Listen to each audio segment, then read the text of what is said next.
오늘 저는 본문 말씀을 중심으로 강하고 담대하며 야훼를 기다릴지어다 라는 제목으로 하나님의 말씀 나누겠습니다. 같이 제목을 읽어보실까요? 강하고 담대하여 야훼를 기다릴지어다.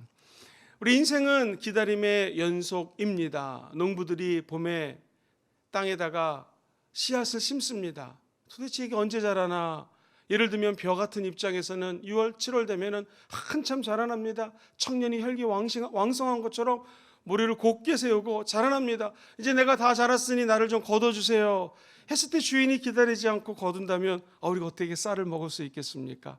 곡식이 여물어 알알이 이제 연그렀을 때에 벼가 고개를 숙이고 내가 이제 겸손해졌구나 할 때 추수하는 주인은 논에 가가지고 벼이삭을 다 추수를 해서 맛있는 쌀로 바꿔서 우리가 먹게 되는 것이죠. 사랑하는 성도님들, 우리 인생도 마찬가지입니다.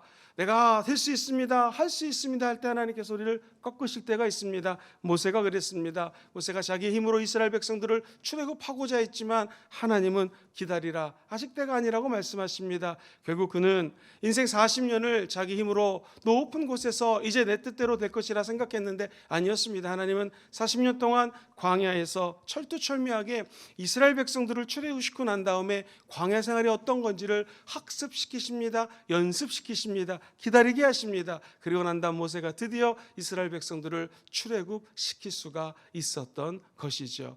저와 여러분들이 만약에 고기를 잡으러 바다에 나갔습니다. 혹은 호숫가에서 낚시질을 합니다. 어떻게 하면 고기를 잡을 수 있을까요? 기다려야 됩니다. 언제까지 기다릴까요? 물고기가 낚싯줄을 물을 때까지 기다렸다가 유능한 노련한 이 고기 잡는 사람들은 밀고 땡기면서 고기를 올리지 않겠습니까? 우리도 마찬가지입니다.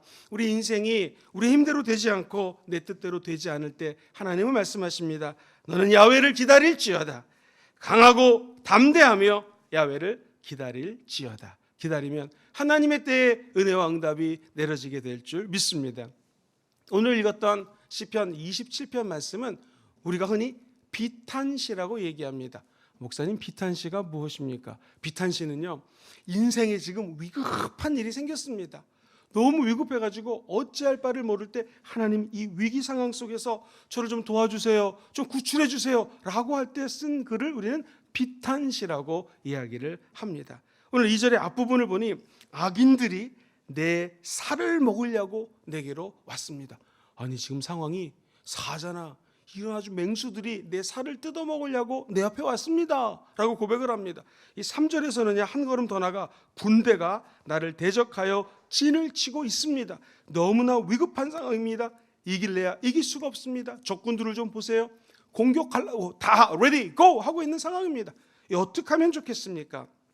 이러한 위기 상황 속에서 다윗은 인생의 비밀을 깨닫습니다. 그것은 여러분들이요, 기다리십시오. 오히려 태연히 기다리십시오 라고 이야기를 합니다. 사랑하는 성도님들, 다윗의 위대함은 하나님을 기다리는 것입니다. 우리가 다윗에게 배워야 될 것은 기다리는 마음이라는 것입니다. 신앙생활 오랫동안 잘하기 원하시면 아멘 해보시기 바랄까요? 너희들은 기다리라. 그냥 기다리는 것이 아니라 강하고 담대하며 야훼를 기다릴지어다. 오늘 그런 새벽이 되시기를 주의 이름으로 축원드립니다. 기다리는 지혜, 우리는 기다리며 어떻게 하며 이 위기 상황을 극복할 수 있을까요? 3가지 말씀입니다. 첫 번째, 절대로 조급하지 말아야 합니다. 다 같이 시작. 절대로 조급하지 말아야 합니다. 1절 말씀 같이 한번 읽어보겠습니다. 시작. 야훼는 나의 빛이요 나의 구원이시니 내가 누구를 두려워하리요. 야훼는 나의 생명의 능력이시니. 야훼가 나의 빛이고 야훼가 나의 구원이 되시기 때문에 내가 누구를 두려워하겠습니까? 야훼가 나의 생명의 능력이니 내가 누구를 무서워하겠습니까? 다윗의 고백입니다. 우리는 여호와 하나님이라고 하는데 원래 이 여호와는 제호바라고 하는 영어식 음가를 여호와라고 번역해서 우리가 사용을 합니다. 그래서 우리 순복음 교회에서는 원래의 하나님의 음가인 야훼라고 정확히 발음을 합니다. 다윗의 고백이에요. 야훼여, 당신의 나의 빛이십니다. 나의 구원이십니다. 내가 왜 두려워합니까? 하나님이 내 생명의 능력이니 내가 무엇 때문에 무서워합니까? 나는 그저 기다리겠습니다. 야훼의 빛이 어둠을 몰아내듯이 대적들이 도처에 깔려있다 할지라도 하나님이 언젠가는 이 대적들을 몰아낼 줄을 믿습니다. 지금까지 하나님의 생명의 능력이 추울 때나 더울 때나 비가 오나 눈이 오나 바람이 부나 도망칠 때나 안락할 때나 어떤 상황 속에서도 나를 회복시키시고 지켜주셨는데 내가 왜 무엇을 두려워하겠습니까? 나는 하나님만 바라며 하나님을 기다리겠습니다. 사도 바울이 비슷한 고백을 합니다. 40에 하나 가만 매를 맞고 죽을 위기를 모면하고요, 배를 타고 가다가 파손된 위기를 만나고, 그러나 그가 했던 것은 무엇입니까? 나는 이런 상황 속에서도 하나님을 기다리며 오히려 하나님을 찬양하며 하나님께 예배드립니다.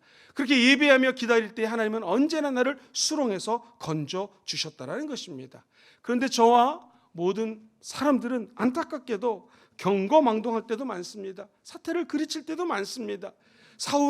사울왕이라고 하는 이스라엘의 초대왕을 보십시오. 지금 적군이 쳐들어온다고 합니다.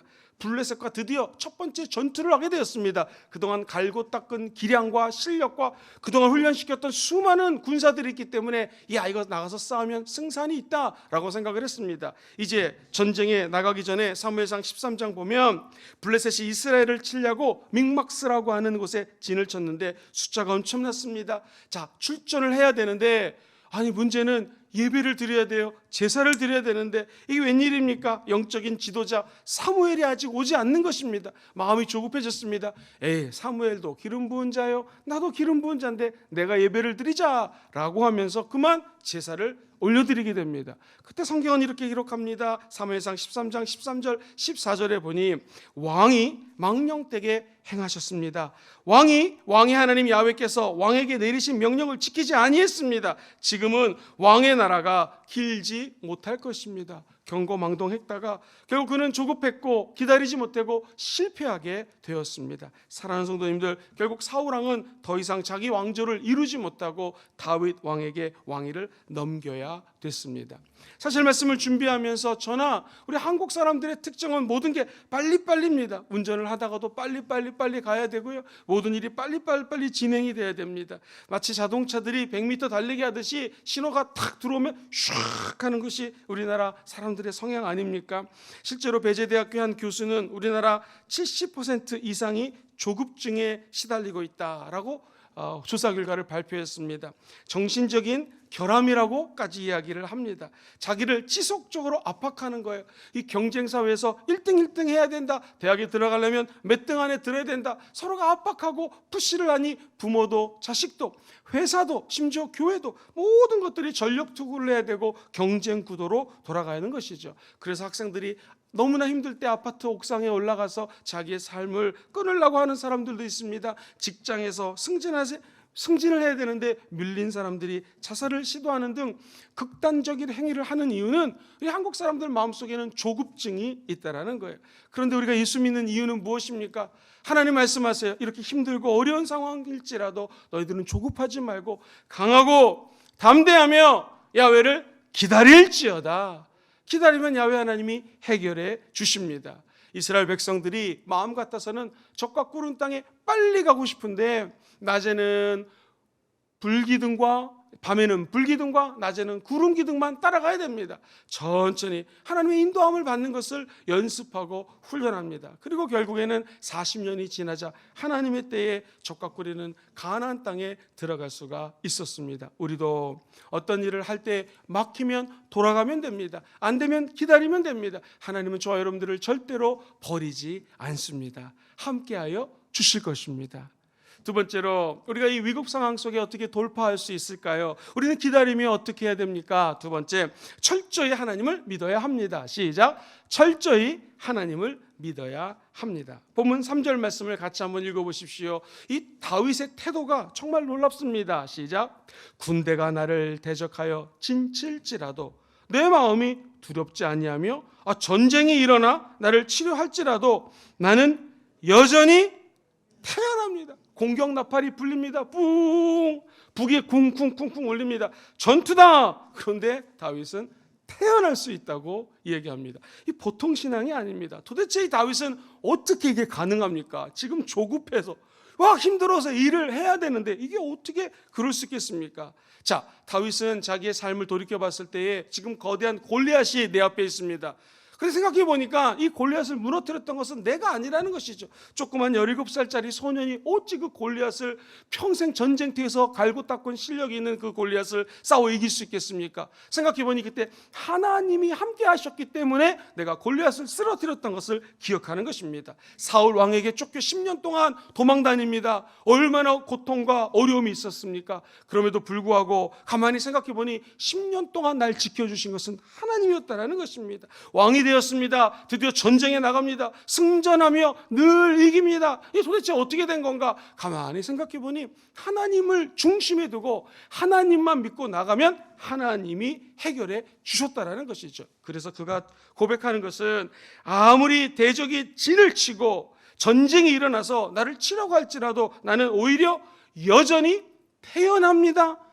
넉넉히 이길 수 있는 너그러움과 여유가 내 안에 있습니다. 그 이유는 하나님만 믿기 때문입니다. 사랑하는 성도님들, 하나님을 믿으시면 아멘 해볼까요? 그럼 우리도 이렇게 태어날 수가 있습니다. 아니, 우리 예수님은 아예 이렇게 말씀을 하십니다.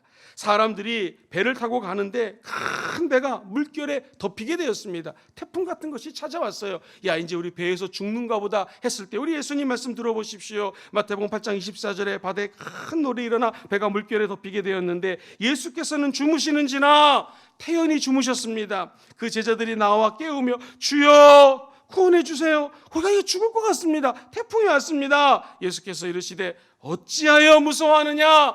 믿음이 작은 자들아. 무슨 뜻입니까? 믿음만 있으면 태풍 속에서도 안전하다라는 것입니다. 그리고 우리 예수님이 일어나서 말씀하십니다. 곧 일어나사 바람과 바다를 꾸짖으시니 아주 잔잔하게 되었습니다. 사랑하는 성도님들, 우리 전 세계가 코로나로 말미암아 큰 위기 상황에 처해 있었습니다. 어떻게 하면 살아날 수 있을까요? 우리가 하나님만 믿으면 됩니다. 믿음만 있으면 이 태풍도 언젠가는 떠나가게 될 것입니다. 우리 예수님이 말씀하십니다. 어찌하여 무서워하느냐? 믿음이 적은 자들아. 믿음만 있으면 이 위기는 우리에게 기회가 될 것입니다. 예수님은 제자들과 배를 타고 갈릴리 바다를 건너고 계셨습니다. 큰 요동이 일어났을 때 자기들이 죽을 수밖에 없는 위기 상황이라고 외치는 제자들에게 우리 예수님이 하시는 말씀은 한 가지, 믿음이면 된다라는 것입니다. 사랑하는 성도님들, 저와 여러분들은 믿음이 작은 자가 아니라 믿음이 강한 자들이 되시기를 주의 이름으로 축원드립니다. 하나님께서 지켜내 주시는 믿음, 그분만 있으면 어떤 어려움 가운데서도 내 눈물이 변하여 기쁨과 희락이 될 수 있다는 믿음이 회복되는 귀한 아침이 되시기를 주의 이름으로 축원드립니다. 이제 마지막 세 번째로 우리는 이 위기 상황 속에 어떻게 하나님을 기다리며 나아갈 수가 있을까요? 그것은 그럼에도 불구하고 참 소망을 가져야 됩니다. 위기가 다가와도 그래도 참 소망을 가져야 됩니다. 우리는 희망 안에서 살아가야 된다는 것입니다. 목사님, 이 희망을 위기 상황 속에 어떻게 가지며 살아갈 수가 있을까요? 다윗은 4절에 보니 성전 중심으로 살겠다고 고백을 합니다. 같이 4절 말씀을 천천히 읽어볼까요? 시작. 내가 야훼께 바라는 한 가지 일, 그것을 구하리니 곧 내가 내 평생에 야훼의 집에 살면서 야훼의 아름다움을 바라보며 뭐예요? 그 다음에 그의 성전에서 사모하는 그것입니다. 내가 야훼께 바라는 것은 돈도 아닙니다. 명예도 아닙니다. 체력도 아닙니다. 이 전쟁에서 승리를 구하는 것도 아닙니다. 한 가지 바라는 것이 있는데 그것이 무엇인가? 내 평생에 야훼의 집에 살면서 하나님 성전에 거하겠다는 것입니다. 무엇 때문에요? 야훼의 아름다움을 바라보겠습니다. 그리고 성전에서 하나님의 임재를 사모하는 것입니다. 라고 할 때 하나님은 그를 기다리게 하시고 믿게 하시고 은혜도 주시고 환난이 변하여 축복이 되는 통로를 열어주신다는 것입니다. 다시 말해서 같이 따라해 볼까요? 하나님 중심으로 살겠습니다. 하나님 중심으로 살겠습니다. 그 고백하면 우리에게 참된 소망이 임한다는 것입니다. 오늘 말씀 너무나 멋있습니다. 이 5절 말씀을 읽어보겠습니다. 시작. 야훼께서 환난 날에 나를 그의 초막 속에 비밀히 지키시고 그의 장막 은밀한 곳에 나를 숨기셔서 결국 높은 바위 위에 두실 것입니다. 내 현재가 너무나 은밀한 곳에 있고 아주 힘든 속에 있고 비밀한 가운데 있지만 언젠가 하나님께서 이 초막 속에서 하나님의 성소에서 나를 지켜주시고 보호해 주셨다가 결국 높은 바위 위에 세우는 때가 온다라는 것입니다. 하나님 앞에 겸손하고 하나님 중심으로 살고 하나님만 바라보는 자들은 언젠가 하나님의 때에 암사슴이 저 발을 띄엄띄엄 힘겹게 발걸음을 옮기는 것 같지만 높은 데로 암사슴을 올려주는 하나님의 은혜가 있을 것이라는 것이죠. 우리 사랑하는 성도님들, 우리의 발이 암사슴처럼 가느다랗습니다. 연약합니다. 그러나 하나님이 도와주시면 결국 우리는 저 높은 곳에 올라갈 수 있는 참 소망을 갖게 될 것입니다. 저 높은 곳이 어디입니까? 오늘 성소에서 하나님을 예배했을 때 저 높은 바위에 있는 어디입니까? 반석 대신 예수 그리스도십니다.